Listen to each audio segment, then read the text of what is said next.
Assalamualaikum warahmatullahi wabarakatuh. Selamat pagi anak-anak ibu. Semoga kalian semua dalam keadaan sehat walafiat.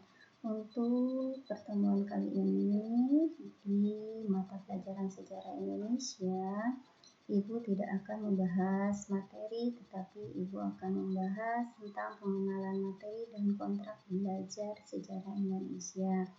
Sebelumnya, Ibu akan perkenalkan diri terlebih dahulu. Nama Ibu Susiyanti. Bisa kalian lihat di slide ya. Ada nama Ibu, ada tanggal lahir Ibu, ada status dan ada alamat. Oke, kita langsung saja ke tata tertib siswa, di mana di dalam kontrak belajar itu terdapat tata tertib siswa dan tata tertib guru. Yang pertama yaitu tata tertib siswa, di mana tata tertib siswa ini adalah kewajiban kalian sebagai siswa di dalam pembelajaran itu. Satu, harus menonton video yang sudah terjadwal. Kedua, harus berpakaian rapi dan sopan selama pembelajaran. Ketiga, bersikap sopan dan santun selama pembelajaran berlangsung. Keempat, mengerjakan semua tugas dari guru yang bersangkutan. Kelima, mengikuti dan melaksanakan kontrak belajar yang telah dibuat oleh guru dan disepakati oleh kalian. Untuk tata tertib guru, yaitu kewajiban ibu, yaitu satu, harus mengecek kehadiran kalian setiap kali masuk kelas pembelajaran. Kedua, memberikan pembelajaran sesuai dengan jadwal. Ketiga, memberikan nilai akhir kepada kalian dengan ketentuan sebagai berikut. Tugas yaitu 20%, kuis 10%, penilaian tengah semester 30%, penilaian akhir semester 30%, dan kehadiran yaitu 10%. Dan yang terakhir, apabila kalian itu melanggar peraturan, maka ibu wajib memberikan sanksi kepada kalian sesuai dengan kesepakatan. Oke, lanjut untuk materi sejarah Republik Indonesia. Materi sejarah Indonesia terdiri dari 2 bab. Bab pertama yaitu peradaban awal di Kepulauan Indonesia, di mana di dalam bab pertama ini Ibu akan membahas satu, sebelum mengenal tulisan, yaitu zaman praaksara. 2, terbentuknya Kepulauan Indonesia. Ketiga, mengenal manusia purba. Keempat, asal-usul persebaran nenek moyang. Kelima, corak hidup masyarakat praaksara atau zaman sebelum mengenal tulisan. Dan keenam, perkembangan teknologi. Nah, untuk bab kedua yaitu tentang pedagang, penguasa, dan pujangga pada masa klasik Hindu-Buddha. Materi yang akan dibahas nanti ada pengaruh budaya India, ada kerajaan-kerajaan pada masa Hindu-Buddha.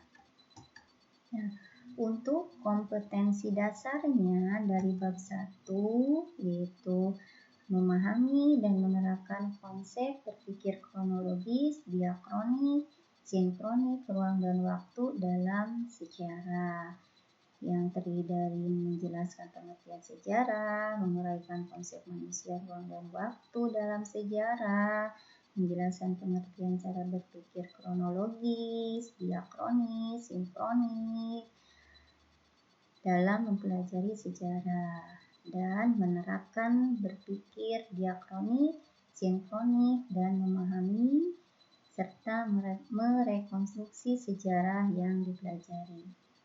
3.2-nya menjelaskan konsep perubahan dan berkelanjutan dalam sejarah, menganalisis kehidupan manusia purba dan asal-usul nenek moyang bangsa Indonesia, yang terdiri dari menjelaskan perkembangan bumi dan munculnya makhluk hidup, menguraikan asal-usul nenek moyang bangsa Indonesia, menjelaskan jenis-jenis manusia purba yang ada di Indonesia, menjelaskan cara kehidupan manusia zaman praaksara, 3.4-nya menganalisis nilai-nilai budaya masyarakat masa praaksara yang masih bertahan, yaitu mengidentifikasi budaya masyarakat praaksara yang masih bertahan, menunjukkan hasil-hasil budaya masyarakat praaksara yang masih bertahan, menyajikan informasi mengenai keterkaitan antara konsep berpikir kronologis yang terdiri dari diakronis, sinkronis, ruang, dan waktu dalam sejarah,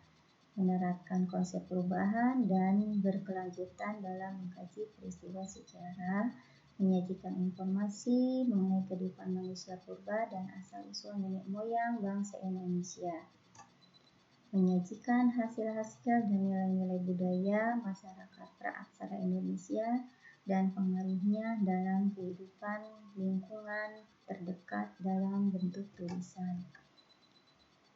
Nah, untuk tujuan pembelajaran dari bab 1 yang Ibu harapkan yaitu kalian bisa menjelaskan pengertian dari sejarah, menguraikan konsep manusia, ruang, dan waktu dalam sejarah, menjelaskan pengertian cara berpikir kronologis, menjelaskan pengertian cara berpikir diakronik, sinkronik dalam mempelajari sejarah, serta menerapkannya.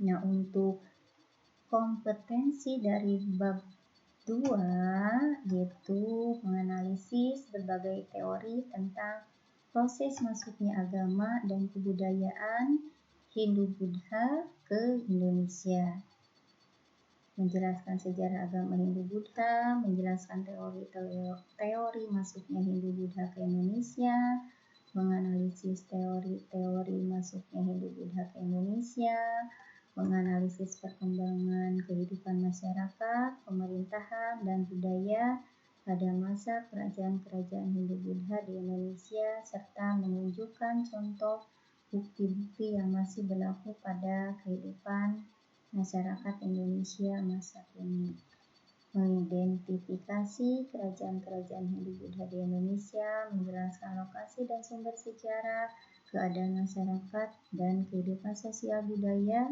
kerajaan-kerajaan Hindu-Buddha di Indonesia, menganalisis faktor-faktor penyebab berakhirnya kerajaan-kerajaan Hindu-Buddha, serta menunjukkan bukti-bukti pengaruh masyarakat Hindu-Buddha yang masih ada hingga saat ini, mengolah informasi, dan menyajikan hasil penalaran.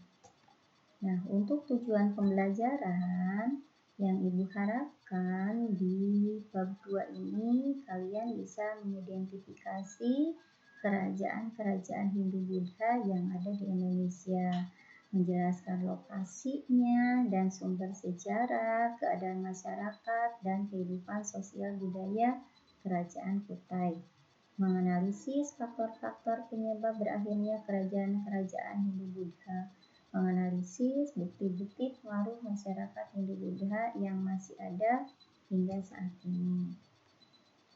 Nah, untuk kompetensi penilaian yaitu ada KKM.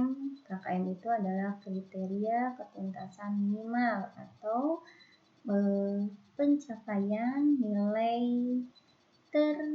terkecil yaitu 75, di mana KKM ini didapat dari penilaian pengetahuan, sikap, dan keterampilan. Pengetahuan itu terdiri dari kuis, tugas, penilaian tengah semester, penilaian akhir semester. Kalau sikap itu dilihat dari keaktifan kalian di dalam pembelajaran dan kehadiran, sedangkan di keterampilan yaitu dari diskusi, praktikum, dan portofolio atau kumpulan tugas-tugas kalian. Oke, sampai di sini dulu untuk pembahasan kontrak belajar dan pengenalan materi. Kita nanti akan mulai pembahasan materi bab 1 di pertemuan berikutnya. jaga kesehatan kalian. Sampai ketemu minggu depan. Wassalamualaikum warahmatullahi wabarakatuh.